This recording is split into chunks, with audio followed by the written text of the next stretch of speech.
RANE's integrated risk intelligence platform allows users to explore our holistic coverage across geopolitics, compliance, security, and cyber, along with our continuum of coverage, including verified open source intelligence to support situational awareness, our proprietary analysis and forecasts, along with events to help you stay connected of the latest emerging risks. We see that holistic coverage across range subjects along with geographies in the connected risk view. Whatever we hover on here, whether it is a country, a risk category, or we can see the relationship between the two, we can click on this and see the full breadth of our coverage via the unified search. In this case, using the United States and Mexico as an example, we can see the range of coverage across our OSINT analysis and those different content types that I mentioned.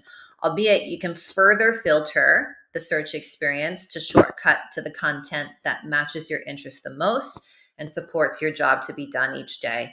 So we could filter by risk type if we just wanted to look at Mexico and the United States in context of geopolitics, and if we really wanted to focus in on range proprietary analysis.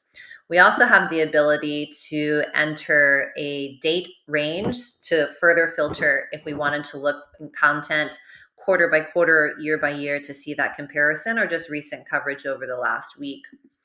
Based on those filters and speaking to the investment and workflow tools, we also have the ability to create a smart report. The smart report is supported by AI tools, but still pulls from RANE's published data. So serving as a quick take executive summary to get you caught up on this issue. We'll also see a more filtered view of the connected risk compared to the wide breadth of coverage we saw on the homepage. We'll stress some key takeaways in the form of RANE's perspective. Out of the keywords that have been entered, what are the top related topics, countries, and scrolling above, changes in risk and coverage, trending data, emerging signals, and so on. But ultimately, you have the ability to focus in, click, and pursue, gain that research, content type by content type. Going back to the homepage, another key experience is a quick pathway to our intelligence briefs. You can also get there through the navigation menu, clicking on briefs, but we serve up the opportunity to see the most recent daily version of the risk book. The intelligence briefs are produced by RANE's own monitoring team.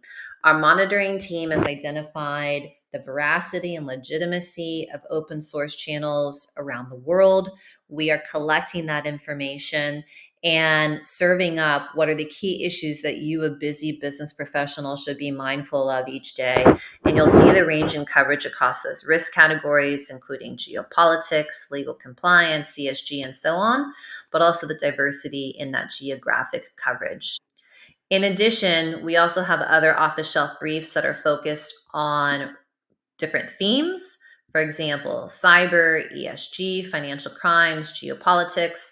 Though there are others that are focused on a regional level. So out of all 4 risk categories that we cover, what are the key issues? In this case, the regions are produced on a weekly basis for the Asia region, broken down, and we'll stress key developments country by country as well. Meanwhile, we have the ability to explore by risk category. You see this top and center, geopolitics, compliance, security, and cyber. We can also get to those thematic pages via the navigation. Using geopolitics as an example, and all of these risk category landing pages will take the same format. We'll highlight recent analysis. We'll give you context, in this case, out of geopolitics.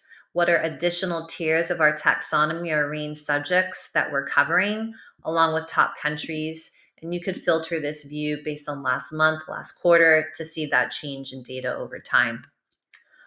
As far as the content types that we produce, the page layout aligns with the jobs to be done that we understand our clients are responsible for. And first and foremost is the verified open source intelligence to help you understand what is happening. RANE's own proprietary analysis and forecast produced by our analyst team for the context on why it matters.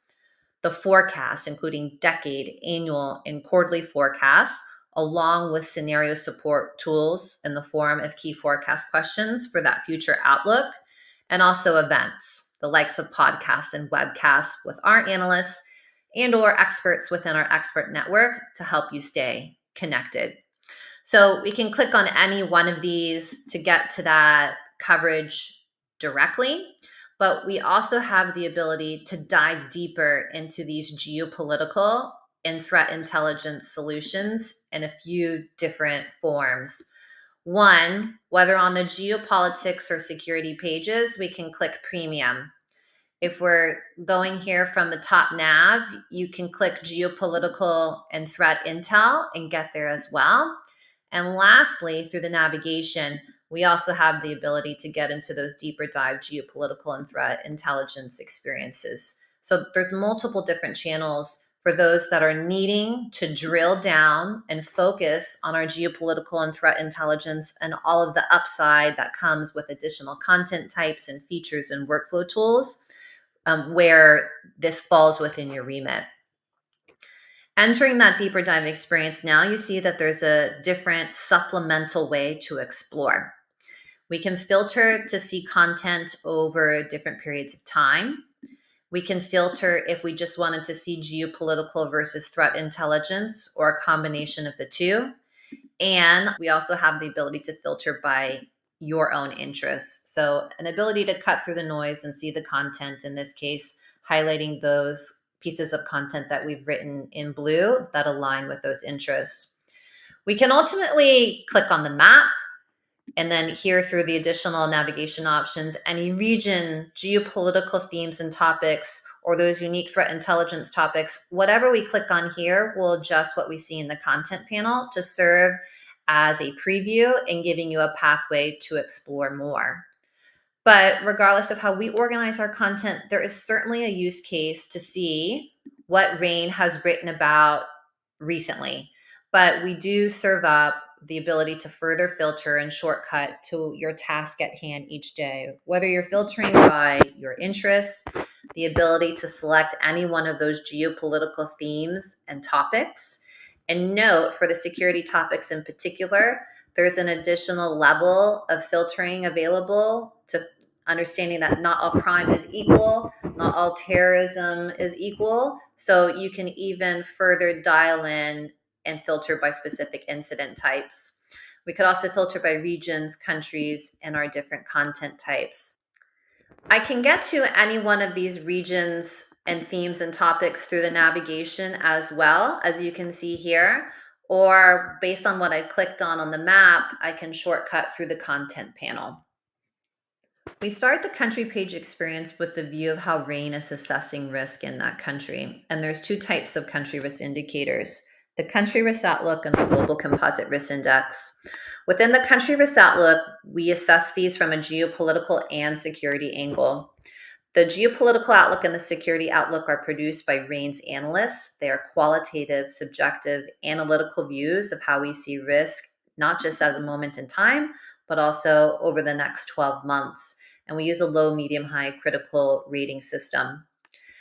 The ratings are provided for each category, but we also provide an executive summary. This is a great opportunity for clients to raise their hand. Sometimes there's more nuance needed specific to your company, industry, or geography of interest. The same goes for the security outlooks. It's just the ratings will be broken down by those same categories of risk we saw on the homepage and that we have the ability to filter by on all other pages. Likewise, you'll have an executive summary of how we see risk evolving over the next 12 months specific to the security environment.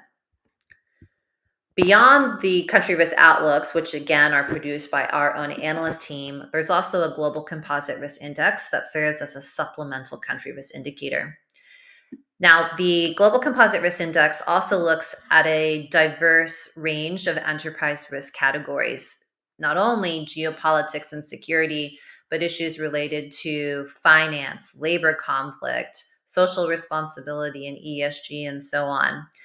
What is also unique is that these pull from external sources, different verified indices of risk across any one of these categories. And when those risk indices change, some of which are maintained annually, biannually, sometimes quarterly, Some use low, medium, high critical, 1 to 100, and so on. We aggregate them, we normalize them to produce a rank and a score for each category. And as it meets a certain threshold, it'll also rise up to the country level. So whereas the Global Composite Risk Index is intended to serve as a baseline because it does pull from indices that are historical, the country risk outlook will build upon that and provide that future outlook of risk. If I scroll down, you'll see based on tagging, if there's any key features like key forecast questions, the tactical threat monitoring or forecasts that relate based on the page that we're on, you'll see those served up as an easy pathway to explore. But we can also see the most recent content published, in this case specific to China, and have the ability to further filter from here. Now, we saw what the ratings look like for both the geopolitical outlooks and the security outlook, along with the Global Composite Risk Index on a country page. We also have the ability to see a comparative view around the world via the country risk indicators, maps, and lists. So whatever we click on, the tab will adjust our view and the options given to filter. If we just wanted to look at countries in which your organization has operations or is looking at in terms of emerging markets, you can filter and you'll see that the rest of the countries will go gray. You can also filter by specific categories of interest. We can look at this in a map form. We can look at this in a list form. We can export this. If you export the list, you'll get this in a data sheet that you can put into your own data. If we were to export the map, you would get this in an image file that you can put into your own presentations. And there's also the ability to do some side-by-side comparisons if you're wanting to evaluate a few countries side by side. And we're also very transparent with the methodology for both of our approaches. We will outline how we produce the ratings, the measure of risk, how often they are updated. And for the Global Composite Risk Index, we'll even be very transparent with the sources that we're using to lend to the veracity of that data, the legitimacy of that approach, so you can incorporate these into your own country risk assessments. Other areas that are unique within the geopolitical intelligence view and the threat intelligence view are our forecasts. Each quarter, we are evaluating our forward-looking view of how we assess risk around the world. From the geopolitical forecast angle, we have a decade forecast that's updated every 5 years. There is an annual and there are quarterly updates. For each one of these, they take a similar format and that there is an introduction. We will start with an overview of our global trends, and then we will go region by region, focusing on the key issues that we see taking shape. And we'll stress countries within those regions that are more notable from a geopolitical perspective. If we shift to the security forecasts, it serves as a building block on top of those geopolitical forecasts. There will be similar geographies and themes, for example, conflict related to Israel, the future of Ukraine. It's just the annual and quarterly security forecasts are written for a corporate security audience. Those are more tactical, that are responsible for understanding the risk to people, assets, and business continuity. Similarly, they will be broken down by region, but really stressing the security themes that we're outlining for that particular forecast time horizon. Building upon these forecasts are the key forecast questions. Whereas in the decade, annual, and quarterly forecasts, we'll be leading in with our primary scenario. There are alternative scenarios that our analysts are exploring, and we serve those up through the form of these different key forecast questions. Using this one as an example, how does the U.S. trade policy affect Mexico's role in U.S. supply chains over the next few years? And the long form forecast that we just looked at, we would really be fleshing out scenario C because it's the most likely. But sometimes it's the less likely scenarios at this time that may have the greatest potential impact. So wanting to understand what those scenarios look like, what does the world and outcome look like if that particular scenario came to fruition? What are the indicators the signposts that indicate that this scenario is becoming more likely, and what are the implications from a geopolitical and business perspective. Others, if I go back to the Q forecast question page,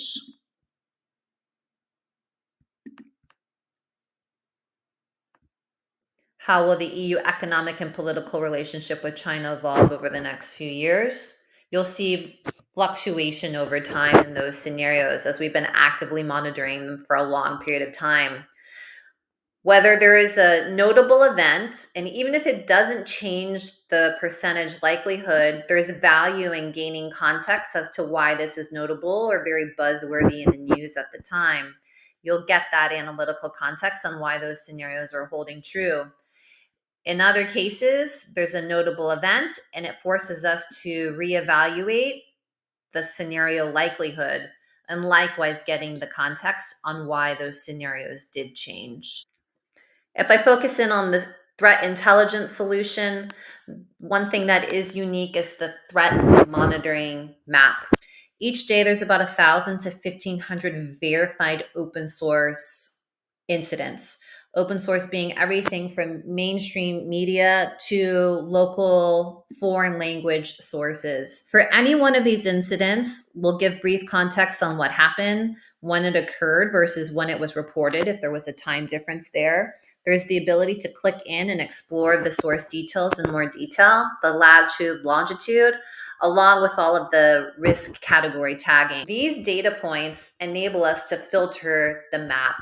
So if we just wanted to focus in on certain countries of interest, if we just wanted to look at all of the incidents that tie to my interest groups, the ability to filter on all pages for that connected experience. If we wanted to filter by specific categories, and then even laser focus that down into incident types. If we wanted to cut out the petty theft and the insignificant incidents and just focus on those things that are major and extreme, there's multiple filter options to cut out the noise and shortcut to what's going to impact your organization the most.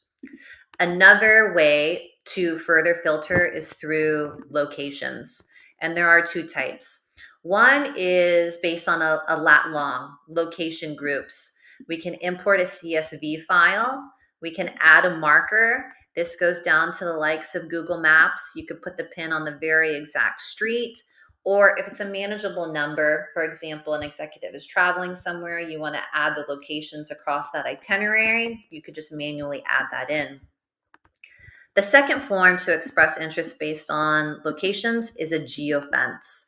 And so long as that first and last dot come back together, you can draw that geofence and save multiples. If we go back to the filter view and go back to the default view for illustration purposes, in this case, we're looking at 1,300 plus incidents around the world. They're all verified. There's a human element to verify the incidents took place, apply as precise of a geo-coordinate as possible, along with all that risk categorization, but it can still be a large volume. So we have the ability to filter based on locations, an example of corporate offices around the world. We could say we just want incidents around the block, the wider radius of the city, let's call it the general vicinity. And instead of 1,300, there's now less than 100, that all of a sudden becomes that much more manageable to monitor. Similarly, if we were filtering by geofences, I have some examples here for illustration purposes, and this will return incidents, in this case 5, within the geofences that I have created that I really need to focus on that day. If I go back to the main risk intelligence view, there's other options to explore.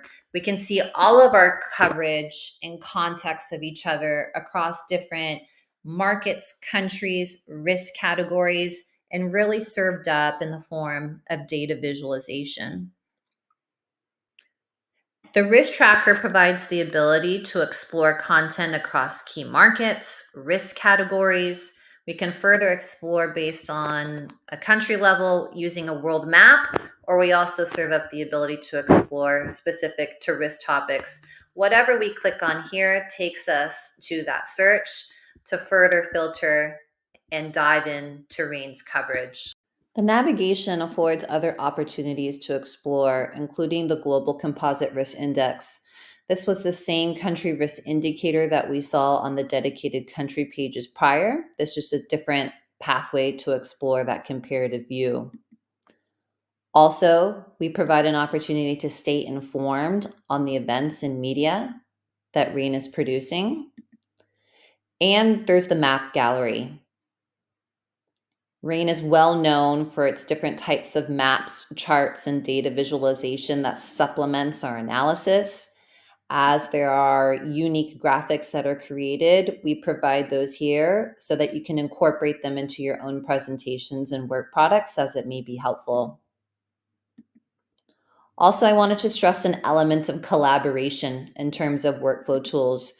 For any piece of content that we've reviewed so far, the verified open source intelligence analysis forecast events, there's a collaborative element where you can share this content with your peers who have access to the risk intelligence platform. You can have a running dialogue on the side rail of this content. The goal is to help you stay informed, but also trigger action items with your team members as it's helpful. The collaboration page provides us a holistic view of content that you have shared or that has been shared with you for full visibility.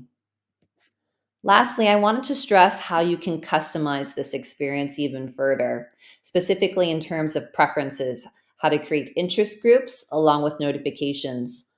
On the briefs, again, these are the same briefs that we can see on the briefs page. We have the ability to select which we want to receive directly to our inbox above and beyond the ability to view within the platform.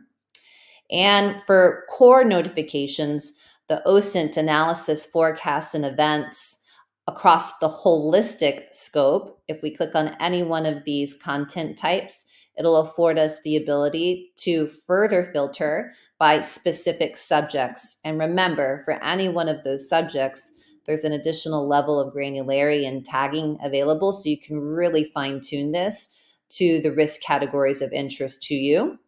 And we can additionally filter by countries. So you can select if you only want certain types of content that match certain risk categories and geographies. Additionally, for those that have access to the geopolitical and threat intelligence solutions or are full access to risk intelligence, there's additional optionality. We can create notifications and interest groups specific to those more laser focused geopolitical themes and topics. And remember, on the security front, there are the incident types, regions, countries, and content types to include the unique content types that fall under the geopolitical and threat intelligence solutions, specifically those geopolitical and security forecasts, key forecast questions, and the tactical threat monitoring. For the threat monitoring in particular, you can even create notifications as incidents are taking place in proximity to location groups or within those geofences. If you save any one of these, by default, you can create an interest group. However, if you want to create an interest group and receive notifications around that content, you also have the ability to choose the frequency. If something rises to a level of importance, you can receive that content as we hit publish as they occur. You can choose a daily digest or even a weekly, choosing the day of the week that aligns with your workflows. So there's a large volume optionality here of customization, understanding that you are busy. You may want to receive some of this content directly to your inbox as a trigger and pathway to explore within the platform. So overall, we've reviewed many different ways to explore RANE's content by category, content type, and across the large continuum of coverage at RANE, including the verified open source intelligence analysis, forecasts, and events to help you stay connected of emerging risks that may be impacting your organization. For any questions, please don't hesitate to reach out to your account manager, or you can learn more at the following link.